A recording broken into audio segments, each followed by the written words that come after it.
علی محمد خان صاحب، ایک تو ظاہر ہے ہمارے سامنے یہ سچویشن ہے کہ ہم جو جنگ لڑ کے ہم یہاں تک پہنچے ہیں، ہائیبرڈ وار کی تیاری بھی ہماری مکمل ہونی چاہیے، کیونکہ دشمن کسی بھی طریقے سے حملہ آور ہونے کی کوشش کرتا ہے۔ اب ایک معاملہ یہ ہے کہ اپوزیشن جو ہے، ابھی آپ ڈاکٹر صاحب کو بھی سن رہے تھے، وہ کہتے ہیں اگر ملک کی سلامتی کی بات ہوگی تو ہم آپ کے ساتھ کھڑے ہوں گے۔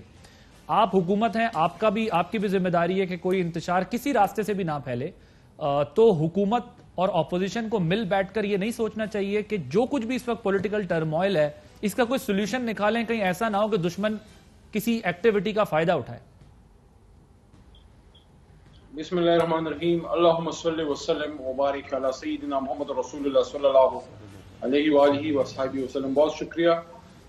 اور عادل صاحب، سوری میں آپ کے پروگرام میں پہلے نہیں آ سکا، لیکن ویک ڈیز پہ بزی رہا، اور اب ظاہر ہے آپ کا مین پروگرام ویکنڈز پہ ہوتا ہے، تو اب موقع ملا ہے۔ جی، thank you very much for joining us, مجھے بلانے کا۔ طیب، میں عادل صاحب دو تین چیزیں سامنے رکھ دیتا ہوں۔ دیکھیں، آج سپہ سالار نے جو بات کی ہے وہ وہی بات ہے جو پاکستان کی تمام اویئر جو یوتھ ہے ان کو آج پتہ ہے۔ پاکستان میں بہت سی جو یوتھ آرگنائزیشنز ہیں جو نان پولیٹیکل کام کرتی ہیں، وہ پاکستان میں اس چیز پہ فوکس کر رہی ہیں۔ جو ہمارا نوجوان ہے، یونیورسٹی کا جو نوجوان لڑکا لڑکی پڑھ رہا ہے، سوشل میڈیا پہ وہ اس 5th جنریشن وار کا مقابلہ کر رہا ہے۔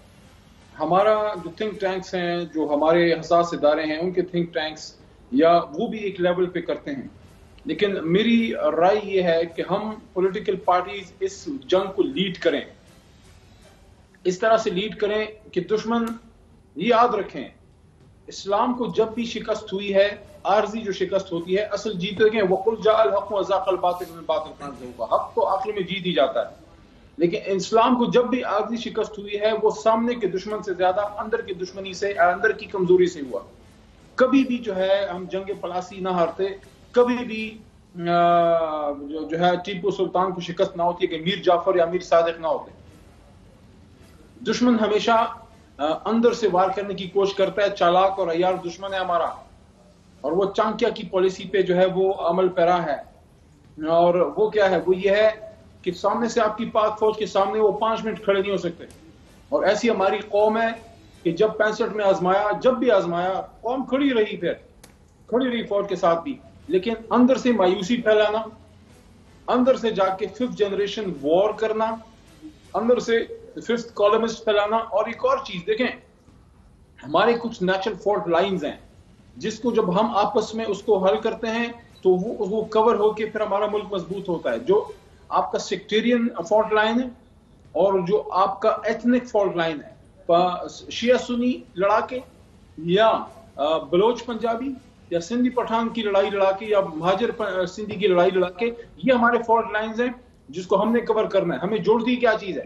لا الہ الا اللہ محمد رسول اللہ۔ ہمیں جوڑتی کیا چیز ہے؟ آئین پاکستان۔ ہمیں جوڑتا کیا چیز ہے؟ 2 قومی نظریہ۔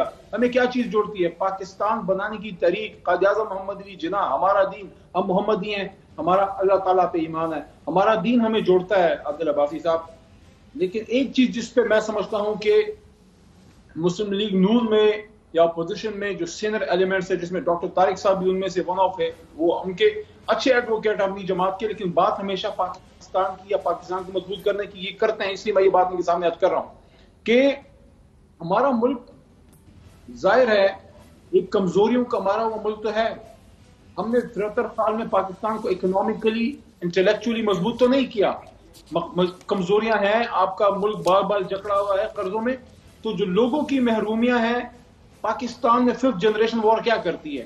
اس محرومی کو جو اچھی گورننس نہ ہونے کی وجہ ہے، جو محدود وسائل کی وجہ ہے، جو کچھ لوگوں کی کرپشن، کچھ لوگوں کے غلط فیصلے، جس میں سول اور ملٹری اسٹیبلشمنٹ دونوں ذمہ دار ہیں، کیونکہ ماضی میں ڈکٹیٹر سے بھی حکومت کی، سیاستدانوں علی محمد خان صاحب، جو نقطہ میں پیش کر رہا ہوں عادل عباسی صاحب، وہ یہ ہے کہ ان محرومیوں کو وہ لنک کرتے ہیں اینٹی اسٹیبلشمنٹ نیریٹو کے ساتھ کہ خدا نخواستہ آپ کی اسٹیبلشمنٹ سب کچھ کھا گئی، اس لیے آپ غریب ہو، اس لیے علاج نہیں ہے، اس لیے آپ کے پاس انصاف نہیں ہے۔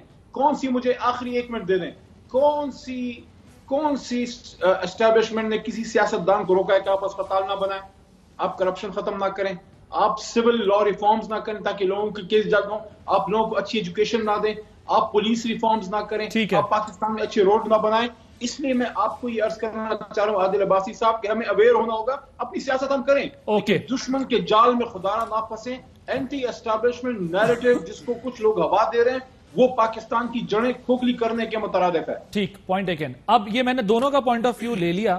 نیکسٹ فیز میں جب ہم آئیں گے، اصل ٹیسٹ آپ لوگوں کا تب شروع ہوگا علی محمد خان صاحب کہ جب آپ لوگ پولیٹیکل ٹرموائل کو پولیٹیکل ڈائیلاگ کے ساتھ سالو کریں گے۔ افواج پاکستان نے طالبان کے خلاف، دہشت گردی کے خلاف، سیکٹیرین وائلنس کے خلاف، قوم پرستی کے خلاف، ایتھنیسٹی، ہر چیز کے خلاف اپنی جنگ لڑ لی۔ انہوں نے آج اس کو ریفر بھی کیا کہ ہم لوکسٹ کا مسئلہ ہو، آپ کو پتا ہے بارشوں میں سیلابی صورتحال میں ہوں وہ جاتے ہیں۔ انہوں نے کہا کہ ہم جہاں تک بھی مدد ہو سکتی ہے وہاں پر جا کر کھڑے ہوتے ہیں۔ اب ٹیسٹ یہ ہوگا کہ جو امن قائم کیا گیا ہے اس امن کو برقرار کیسے رکھا جائے اور سیاسی حل نکال کر پاکستان کو آگے کیسے بڑھایا جائے۔ یہ لٹمس ٹیسٹ سیاست دان